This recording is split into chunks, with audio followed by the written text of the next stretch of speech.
Hello everyone, Teacher Bonfim aqui. Nesse vídeo eu vou falar um pouquinho sobre Past Perfect. Para falar um pouquinho do Past Perfect, eu gostaria de mencionar um pouquinho do Present Perfect. Em sala de aula eu expliquei que o Present Perfect é uma ação que aconteceu no passado, essa aqui é uma linha do tempo, né? Passado, presente e futuro. O Present Perfect ele é usado em três condições principais. Quando eu tenho passado recente, passado não identificado, ou quando o passado tem efeito no presente, que é o exemplo de eu perdi minhas chaves. Se for só um fato que aconteceu no passado, e aconteceu aqui, eu uso o passado simples. Eu perdi minhas chaves. I lost my keys. Agora, quando eu chego em casa e eu não consigo entrar em casa porque eu perdi minhas chaves, e eu ligo para minha esposa, para minha mãe, para o meu irmão, sei lá quem esteja em casa, e essa pessoa pergunta para mim: o que aconteceu com suas chaves? Por que você não usa sua chave para entrar em casa? Aí eu falo assim: sorry, lamento, but I have lost my keys. Ou seja, o fato de eu ter perdido as chaves no passado tem efeito no presente, eu não consigo entrar em casa. Então eu uso o present perfect.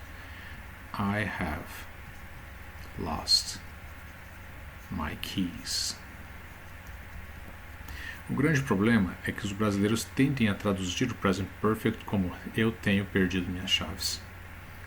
E isso não é correto, nós traduzimos ele como eu perdi minhas chaves mesmo, como se fosse passado simples, mas a ideia nós não temos muito em português. Então, o present perfect é um verbo de transporte.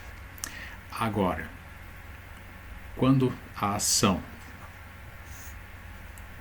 acontece no passado e tem efeito no passado, aí sim eu posso usar o past perfect.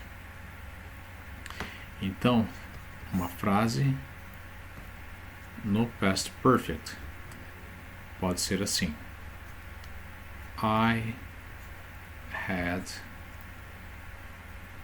answered the phone when she arrived.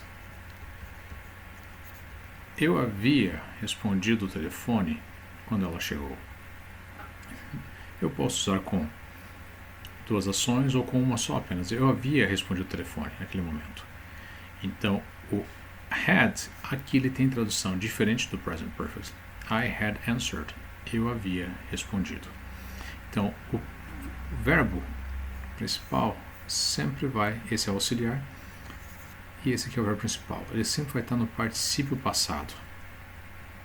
Outro exemplo. Estou usando I, mas pode ser you, he, she, it e assim por diante. I had seen that movie. Eu havia visto aquele filme. She had already eaten. Olha só. I had seen she had already eaten before she arrived. Ok? Então, ele tem tradução.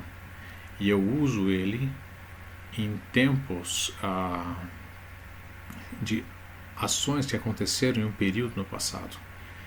Eu estou enfatizando ele a um resultado de alguma ação.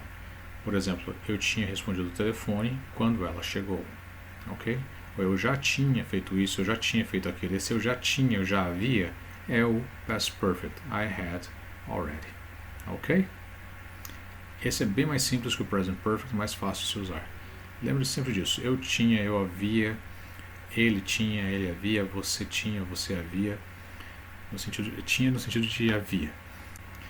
Na apostila de vocês, nós temos os seguintes exemplos. I had been blind for many years, but I didn't know. Eu havia sido cego por muitos anos, mas eu não sabia. I had been unable to smile or say a good word to another person. Eu não conseguia, né? Eu não conseguia, eu estava inapto a sorrir ou dizer uma palavra boa para outra pessoa. Imagine que você está tentando lembrar de duas coisas que aconteceram no passado, sendo que uma aconteceu antes da outra, ou seja, o passado do passado. After Susie had arrived, the class became really interesting. Após Susie ter chegado, a aula se tornou muito interessante. I had lived in Rio for a week when I found my true love. Eu havia morado no Rio por uma semana quando encontrei meu verdadeiro amor. Então, outra explicação do Past Perfect. O Past Perfect expressa a ideia de que alguma coisa aconteceu antes de outra ação no passado. A ação completada antes de alguma coisa no passado. Exemplo: I had never seen such a beautiful beach before I went to Praia da Joaquina em Floripa. We had, que é bem possível em inglês, tá? We had that house for 10 years before it burned down. Nós havíamos tido, olha só, havíamos tido aquela casa por 10 anos antes dela ser queimada. Então, lembrando que aqui nós temos o auxiliar had e o verbo had. Nós havíamos tido. Lembre-se que isso não está errado em inglês, então. 2. A ação começou no passado e continuou até a outra ação de um passado mais recente. My teacher had started the class when Peter's cell phone rang. Meu professor havia iniciado a aula quando o telefone do Peter tocou. My favorite singer had started the show when the storm arrived in my city. Meu cantor favorito, ou cantora, né? Havia iniciado o show quando a tempestade chegou na minha cidade. The wedding had already started when they arrived. The wedding, o casamento, had already started, já havia começado when they arrived, quando eles chegaram. Nós temos as formas afirmativas, né? The game had already finished when you arrived. Negativa. We had not yet left before our bus got fixed. E interrogativa. Olha só. What had she said about the question? Lembrando que as perguntinhas com WH vêm antes dos auxiliares. What had she said about the question before the test started? Ok? Então essa é a forma interrogativa. E aqui então nós temos a parte gramatical, né? As contrações. I had arrived eating. I'd arrived, I'd eaten. E todos eles nós temos então as contrações. Então seria isso. E se você tiver perguntas, envie-as nos comentários abaixo. Obrigado e até mais.